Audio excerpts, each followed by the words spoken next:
आज हम लोग राष्ट्रकूट वंश के बारे में पढ़ेंगे। आज हम लोग क्या पढ़ेंगे? राष्ट्रकूट वंश के बारे में। देखिए, राष्ट्रकूट वंश जो है वो उत्तर भारत का वंश नहीं है, राजवंश नहीं है। ये बेसिकली दक्षिण भारत का है। ये कहाँ का है? दक्षिण भारत का है। लेकिन यह पढ़ाना काफी जरूरत है, क्योंकि हम लोग पढ़ रहे हैं गुप्तोत्तर काल। हम लोग क्या पढ़ रहे हैं? गुप्तोत्तर काल का क्षेत्रीय राज्य, जो उत्तर भारत का जो क्षेत्रीय राज्य है उनके बारे में पढ़ रहे थे। और गुप्तोत्तर काल में एक इंपॉर्टेंट घटना घटा था, त्रिपक्षीय संघर्ष। इसके पहले भी मैंने चर्चा किया था, त्रिपक्षीय संघर्ष। इस त्रिपक्षीय संघर्ष कन्नौज को लेकर हुआ था। कन्नौज, त्रिपक्षीय संघर्ष किसको लेकर हुआ था? कन्नौज को लेकर हुआ था। तो त्रिपक्षीय संघर्ष में 3 शक्ति थी। त्रिपक्षीय संघर्ष में कौन कौन शक्ति थी? तो 3 शक्ति थी। पहली शक्ति कौन थी? तो वो था पाल, प्रतिहार और राष्ट्रकूट।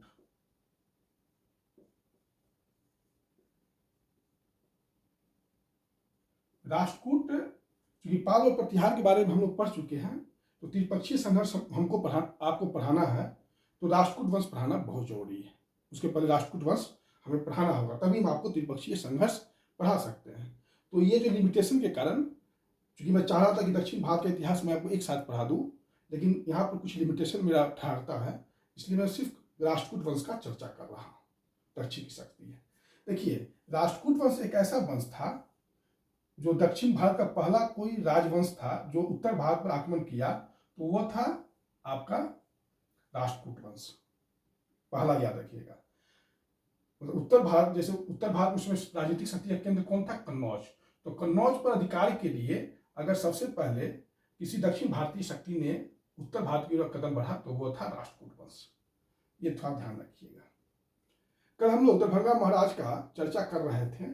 दरभंगा महाराज जो महेश ठाकुर थे, जिनको चूंकि वही दरभंगा महाराज का संस्थापक आप कह सकते हैं उन्हीं को, तो महेश ठाकुर थे। ये खंडवाल कुल के थे। ये किस कुल के थे? खंडवाल कुल के थे। तो ध्यान में रखिएगा। कल मैं सोच रहा था, थोड़ा सा मिस हो गया था, तो आज चाह रहा था बता दूं, खंडवाल कुल के थे। तो अब हम लोग राष्ट्रकूट वंश के बारे में पढ़े। अब हम लोग किस वंश के बारे में पढ़े? राष्ट्रकूट वंश के बारे में पढ़े।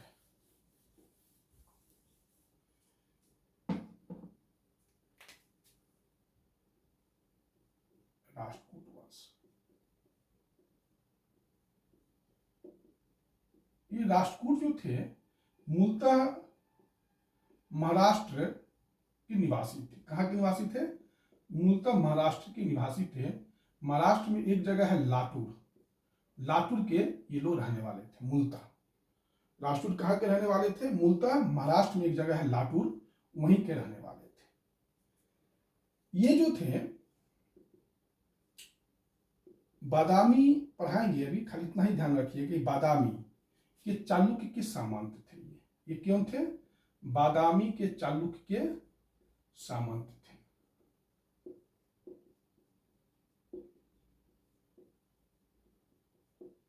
बादामी के चालुक्य के सामंत थे। ये थोड़ा सा ध्यान रखिएगा। 752 एडी में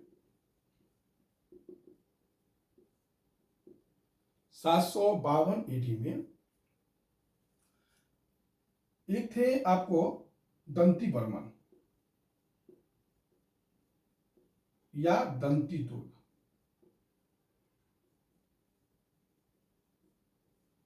ने राष्ट्रकूट वंश का स्थापना किया। किस वंश का स्थापना किया? राष्ट्रकूट वंश का स्थापना किया। राजधानी कहां थी? तो राजधानी थी इनकी मान्यखेत। और मान्यखेत कहाँ है? महाराष्ट्र में सोलापुर जाइएगा, डिस्ट्रिक्ट है, तो वहीं मान्यखेत है आपकी। तो ये दंती बर्मन जो था वो बादामी के चालुक्य राजा का सामंत था। बादामी के चालुक्य राजा का सामंत था।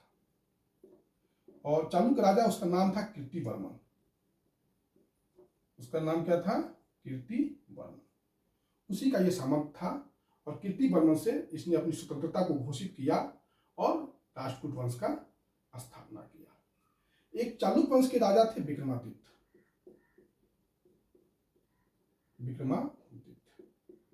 विक्रमादित्य ने जो है दंतीवर्मन को पृथ्वी वल्लभ या खंडावलोक का उपाधि दिया। खंडावलोक का उपाधि दिया। ये विक्रमादित्य ने राष्ट्रकूट शासक दंतीवर्मन को दिया था। क्यों दिया था? क्योंकि दंतीवर्मन ने अरब आक्रमणकारी के खिलाफ काफी सफलतापूर्वक सामना किया और उन्हें महाराष्ट्र क्षेत्र में आने से रोके रखा। इसलिए इसको दंती दुर्ग ने एक उज्जैन में हिरण्यगर्भ किया था। हिरण्यगर्भ यज्ञ किया था। इसको महायज्ञ भी कहा जाता है। और इस यज्ञ में आप कह सकते हैं कि प्रतिहारों ने द्वारपाल का काम किया था। प्रतिहार वही जो गुर्जर प्रतिहार हैं, उन्होंने द्वारपाल का काम किया था। ये है दंतीवर्मन के बारे में सूचना। इसको थोड़ा सा आप लोग थोड़ा ध्यान से रखिएगा, ध्यान दीजिएगा।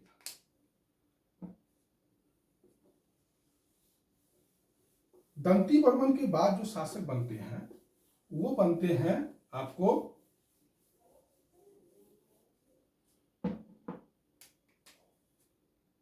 कृष्णप्रथम। कृष्णप्रथम ने सबसे इंपॉर्टेंट क्या काम किया कि बादामी के चालुक्य से पूर्णतः स्वतंत्रता प्राप्त कर लिया। पूर्णतः स्वतंत्रता किसने प्राप्त किया?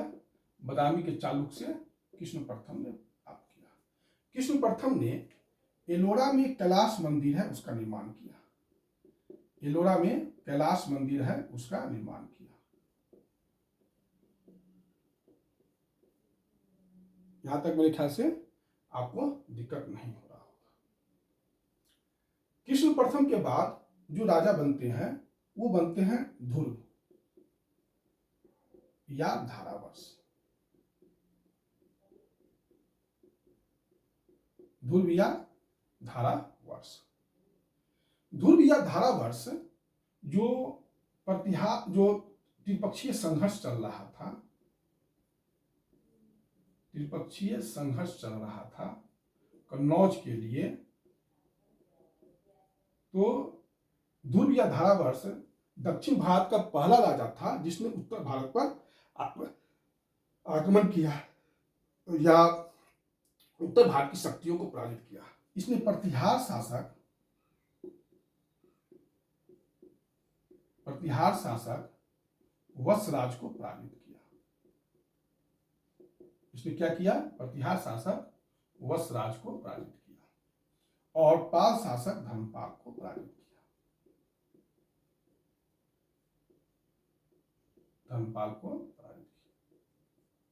यह दक्षिण भारत की पहला राजा था जो उत्तर भारत के राजाओं को पराजित किया, लेकिन कुछ घरेलू कारणों से यह फिर दक्षिण भारत लौट गया।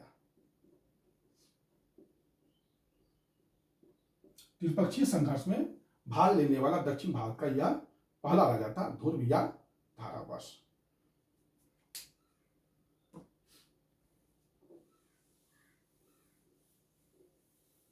ध्रुव या धारावर्ष के बाद जो राजा बनते हैं वो बनते हैं गोविंद तृतीय।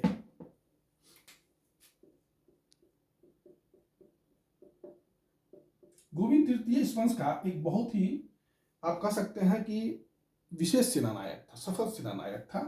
गोविंद तृतीय ने चालुक्य शासक को पराजित किया था और वीर नारायण का उपाधि लिया था।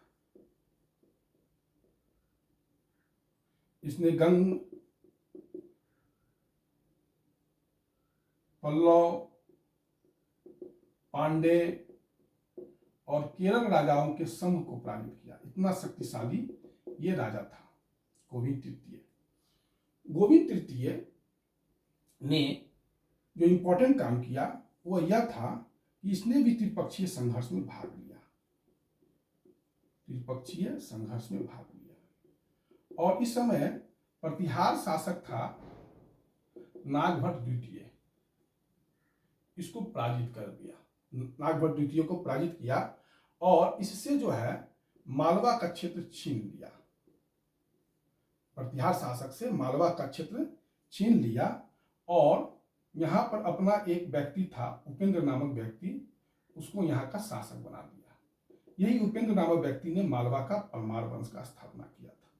ये मैंने आपको पढ़ाया था और मैंने ये भी बताया था कि मालवा पर से नियंत्रण समाप्त होना प्रतिहार साम्राज्य के पतन का कारण बना, क्योंकि मालवा गुजरात के व्यापार का एक प्रमुख रास्ता था। यह मैं आपको बता चुका हूं। फिर पाल शासक धर्मपाल को पराजित किया। यह गोविंद तृतीय के बारे में इंपॉर्टेंट।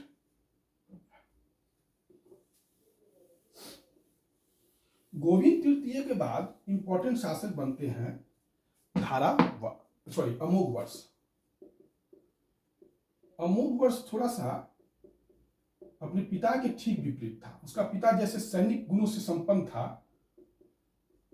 तो यह जो है साहित्य गुणों से संपन्न था। पिता के ठीक विपरीत था। पिता वीर था तो ये शांतिवादी था। पिता सैनिक का गुण ज्यादा था तो इसमें साहित्य का गुण ज्यादा था। इसके समय में कन्नड़ भाषा का काफी योगदान भी हुआ। कन्नड़ भाषा का काफी योगदान हुआ, काफी विकास हुआ और कन्नड़ भाषा में ही आप इस अमोघ वर्ष में कविराज मार्ग लिखा और प्रश्नोत्तर मल्लिका लिखा। इसके दरबार में 3 विद्वान रहते थे। जीनसेन रहते थे जिन्होंने शांति पुराण लिखा। महावीर रहते थे जिन्होंने गणित सार संग्रह लिखा और सक्तायन रहते थे जिन्होंने अमोघ वृत्ति लिखा। अमोघ वर्ष ने ही मानखेत शहर बसाया था। मानखेत शहर बसाने वाला कोई था तो यह अमोघ वर्ष ही था और अमोघ वर्ष ने ही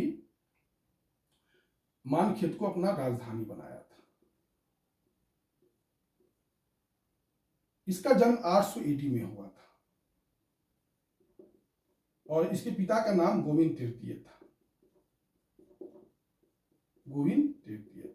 जब गोविंद तृतीय उत्तर भारत की ओर जा रहा था सैनिक आक्रमण करने के लिए, त्रिपक्षीय संघर्ष में भाग लेने के लिए, तो उसी समय नर्मदा नदी के किनारे एक सैनिक शिविर था, श्री भुवन सैनिक शिविर में इसका जन्म हुआ था। मतलब राष्ट्रकूट वंश का एक ऐसा राजा था जिसका जन्म सैनिक शिविर में हुआ था, उसका नाम था अमोघ वर्ष। इसने तुंगभद्रा नदी में जल समाधि ले लिया। तुंगभद्रा नदी में इसने जल समाधि ले लिया। अमोघ वर्ष जैन धर्म को मानता था। अमोघ वर्ष किस धर्म को मानता था? जैन धर्म को मानता था। सुलेमान जो है अमोघ वर्ष को उस समय के जो विश्व के कुछ राजा थे उनसे तुलना किया है और कहा है कि उसी में इसका नाम है। बगदाद का खलीफा,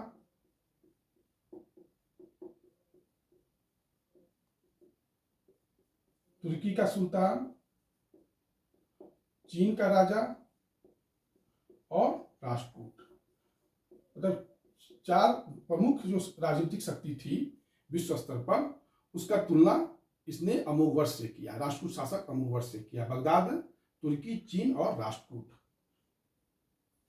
इसका सुलेमान ने बताया। अरब यात्री जो सुलेमान है उसने अमोघ वर्ष को उस समय के विश्व के जो 4 राजा थे, बगदाद का, तुर्की का, चीन का, उसके साथ तुलना करते हुए राष्ट्रकूट वंश को भी रखा है और वहां पर अमोघ वर्ष को स्थान दिया है।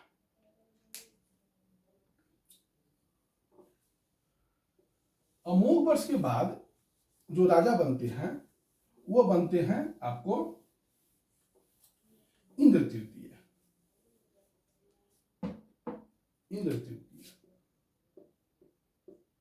इंद्र तृतीय के समय में 915-16 एडी में बगदाद निवासी अल मसूदी भारत आया था। अल मसूदी भारत आया था और राष्ट्रकूट राजाओं को बल्लभराज कहता है या बल्लभ कहता है, बल्लभराज या बल्लभ कहता है, अर्थात सर्वश्रेष्ठ राजा कहता है, अर्थात सर्वश्रेष्ठ राजा कहता है। इंद्र तृतीय के बाद जो राजा बने वो बने कृष्ण तृतीय। कृष्ण तृतीय ने अकाल वर्ष का उपाधि लिया। इसने तंजौर जीता और कांची जीता और कांची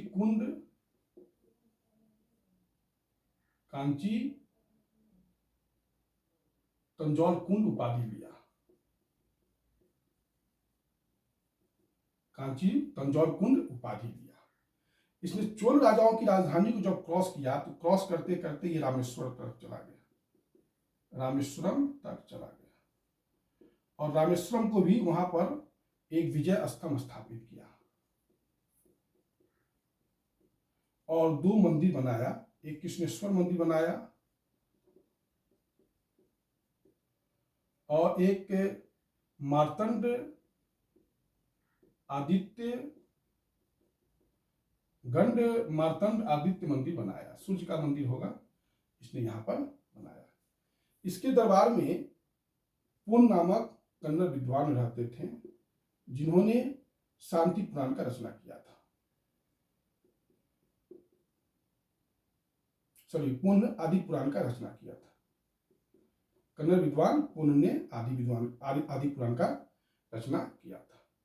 यह कृष्ण तृतीय के बारे में कुछ इंपॉर्टेंट आपके पास फैक्ट्स हैं, ये सब परीक्षाओं में पूछा जाता है कृष्ण तृतीय के बारे में। कृष्ण तृतीय के बाद जो है अंतिम राजा बने कर्क द्वितीय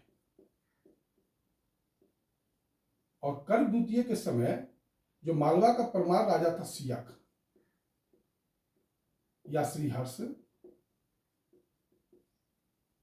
इसने 972 एडी में मानखेत को लूट लिया, जला डाला और 974-75 एडी में राष्ट्रकूट वंश समाप्त हो गया। इस वंश का अंतिम राजा कर्क द्वितीय था और कल्याणी के चालुक्य राजा थे तैलभ द्वितीय ने कर्क द्वितीय अंतिम राष्ट्रकूट शासक कर्क द्वितीय को पराजित किया और कल्याणी के चालुक्य राजवंश का स्थापना किया। इनका शुरुआत हुआ था बादामी के चालुक्य से और इनका समाप्ति कौन किया? कल्याणी का चालुक्य। मतलब ये बादामी के चालुक्य के सामंत थे, फिर उनको हटा के राष्ट्रकूट वंश का स्थापना किया, फिर इनको जो है कल्याणी का चालुक्य हटा के यहाँ पर चालुक्य वंश का स्थापना होगा। तो ये चूंकि हमको पढ़ाना इसलिए जरूरी था कि हम लोगों को त्रिपक्षीय संघर्ष पढ़ना है और त्रिपक्षीय संघर्ष तब तक हम लोग नहीं पढ़ते। त्रिपक्षीय संघर्ष में 3 शक्ति है, तो पाल और प्रतिहार हम लोग पढ़ चुके थे, तो राष्ट्रकूट पढ़ना जरूरी था। राष्ट्रकूट मानचित्र में दक्षिण भारत का राजवंश है और बहुत सारे दक्षिण भारत के राजवंश को मैंने अभी तक नहीं पढ़ाया है, प्राचीन भारत का, वो मैं एक साथ सोच रहा था पढ़ाना, लेकिन यहाँ पर मेरी तकनीकी मजबूरी थी और इस कारण से मैंने आपको राष्ट्रकूट वंश पढ़ा दिया। इसी के साथ ही आज का यह वीडियो समाप्त होता है। कल हम त्रिपक्षीय संघर्ष के साथ आपके सामने प्रस्तुत होंगे।